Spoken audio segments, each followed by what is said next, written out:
দর্শক, শাহবাগের মতো এমন জায়গায় ফুটওভার ব্রিজের এই বেহাল দশা দেখে বা এই হীন অবকাঠামোর কথা চিন্তা করে বা নাগরিক নিরাপত্তার কথা চিন্তা করে রিকশাওয়ালা মামার টনক নড়লেও টনক নড়ছে না কিন্তু প্রশাসন বা সিটি কর্পোরেশনের। শুধু এখানেই নয়, বুয়েটের সামনেও এক ফুটওভার ব্রিজের দেখুন কি অবস্থা। শিক্ষার্থীরা নিচ দিয়েই পার হচ্ছে। অনেক সময় কিন্তু অনেক গাড়ি অনেক স্পিডে যাচ্ছে, তাও শিক্ষার্থীরা এই রিস্ক নিয়েই নিচ দিয়েই পার হচ্ছে। আসুন শুনি মামা কি বলে। মামা, আপনি এই এরিয়াতে কতদিন ধরে গাড়ি চালান? আমি এতে মেলা দিন ধরে গাড়ি চালাই, অনেক বছর ধরে। অনেকদিন ধরে না? হ্যাঁ। আমি এখানে দেখতে পাচ্ছি যে শাহবাগ মোড়ে বারডেম হসপিটালের পাশে যে ফুটওভার ব্রিজটি রয়েছে সেটি কিন্তু খুব জনাকীর্ণ অবস্থায় পড়ে আছে। সেখানে কিন্তু এখন বিভিন্ন লোকজন তাদের শোয়া বসার জায়গাও করে নিয়েছে। ওই দিকে লোকজন তাদের থাকার জন্য জায়গা করে নিয়েছে। আবার এই দিকে দেখা যাচ্ছে যে ফুলের দোকানদাররা কি করেছে, যেখান দিয়ে পথচারীরা উঠতো ওই জায়গাটা তারা কিন্তু ব্লক করে রেখেছে। ব্লক করে রাখারও কিন্তু একটা কারণ আছে, কারণ যে জায়গা দিয়া কিন্তু মানুষজন উঠানামা করবে সে জায়গার কিন্তু তলানিটা ভেঙে গিয়েছে অনেক আগেই। এই ফুটওভার ব্রিজটা যে ভেঙে গিয়েছে বা এটার অবস্থা যে খুবই খারাপ, এতে মানুষের কোনো ভোগান্তি হচ্ছে কিনা? মানুষের চরম চরম ভোগান্তি হচ্ছে। এই যে ফুটওভার ব্রিজটা শাহবাগ এলাকা, এবং এই যে শাহবাগ নিয়ে এত আন্দোলন হয়, যেখানে সফলতার ছোঁয়া মিলে, সেই শাহবাগ এলাকায় যদি ফুটওভার ব্রিজের সিঁড়ি ভেঙে যায়, মানুষ উঠতে না পারে, সচেতন ভাবে মানুষ চলতে না পারে, এই শাহবাগের আর কি কৃতিত্ব আছে। সেই শাহবাগ নিয়ে আমি বলতে চাই, যারা এই দেশের বিবেকবান মানুষ তারা এই শাহবাগ আসুক, আইসা ফুটওভার ব্রিজটা দেখুক কি নাজুক অবস্থায় রয়েছে। ফুটওভার ব্রিজটা মানুষ সচেতন ভাবে চলতে ফিরতে পারতাছে না, অসচেতন ভাবে মানুষ গাড়ির সামনে দিয়া এই পার তো ওই পারে যাচ্ছে, এই পার তো ওই পারে যাচ্ছে। মানুষ নিরাপদ ভাবে চলতে পারতাছে না।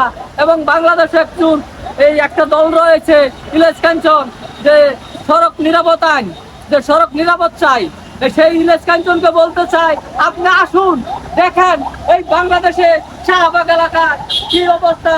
ফুটওভার ব্রিজের মানুষ চলতে পারতেছে না, ফুটওভার ব্রিজে মানুষ নিরাপদ ভাবে পারাপার হতে পারতেছে না। ফুটওভার ব্রিজের যদি এই বেহাল অবস্থা হয়, তাহলে নিরাপদ সড়ক আপনি কেমনে করবেন? অনিরাপদ হয়ে তো আমরাই রয়ে গেলাম, কিন্তু ব্রিজগুলো অসচেতন ভাবে পড়ে রইল। এই ব্যাপারে আপনি প্রশাসনকে কিছু বলতে চান?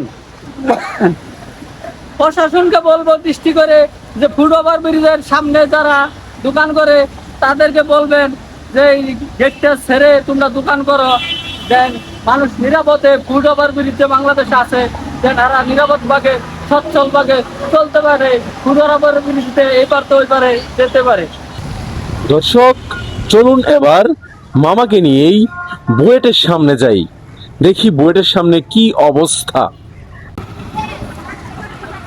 ব্রিজটার দিকে খেয়াল করতেছি। কোন ব্রিজ? কেন, কি হয়েছে ব্রিজের? এই ব্রিজটা কত লোক চলাচল করতো, লক্ষ লক্ষ টাকার ব্রিজ সরকারে এই ব্রিজটা বানাইছে। হ্যাঁ হ্যাঁ। তখন এই ব্রিজটা যেমন অকার্যের মতন, লকডাউনের মতন করে রয়েছে। এই সচেতন করার লেগে যে ব্রিজটা বানাইছে, মানুষ ওই পাশে এই পারে আসতো, তখন মানুষ অসচেতন লাগে এখান থেকে ওই পাশে এই পারে আসে। কিন্তু ব্রিজে বলতেছে, আমি তোমাদেরকে রক্ষা করার জন্য আমি এসেছি, আমার এই ব্রিজটা কিন্তু আসো, একটু নিরাপদে পার হয়ে যাও, নিজের জানমালকে নিরাপদ রাখো। নিজের কথা কেউ শুনতেছে না। আপনি কি চান? আপনার চাওয়া কি? আমার চাওয়া এই ব্রিজটা যেন আবার সুন্দর হয়ে, যেমন নতুনের অবস্থায় ছিল, মানুষকে পার করে নিতে পারে নিরাপদ ভাবে, আবার পার করে হয়ে আসতো। অনেক গাড়ি ঘোড়া থেকে সে অ্যাক্সিডেন্ট হাত থেকে অনেক মানুষকে বাঁচাইতো। এই ব্রিজটা যেন আবার সেভাবে চালু হয়, যেন এইবার ব্রিজটা আবার সংস্কার করা হয়, এই লক্ষ লক্ষ টাকার ব্রিজ যেন পরিত্যক্ত হয়ে না পড়ে থাকে। কিন্তু আমি তো দেখছি এটার কোনো যাওয়ার মতো কোনো অবস্থা নেই। এদিক দিয়েও কিন্তু এটা বন্ধ, আর ওই সাইড দিয়ে তো মনে হয় ভিতরে যাই, এই সাইডটা তো বন্ধ করে দিয়েছে। ওই পারেও বন্ধ থাকে, ওই পারেও বন্ধ। তো করে না মনে হয়, কিন্তু ব্রিজটা যে সময় কার্য হয়ে গেছে তখন ওই বুলেট কর্তৃপক্ষ অবশ্যই বন্ধ করতে মনে হয় বাঁচতে চাই। ও আচ্ছা, ধন্যবাদ আপনাকে। তাই আমি ঢাকা দক্ষিণ সিটি কর্পোরেশনের দায়িত্বপ্রাপ্ত কর্মকর্তাদেরকে বলবো, আপনারা সরেজমিনে এসে ওভারব্রিজ দুটি পরিদর্শন করুন এবং সংস্কার করুন, সাধারণ মানুষদেরকে অনাকাঙ্ক্ষিত দুর্ঘটনার হাত থেকে রক্ষা করুন।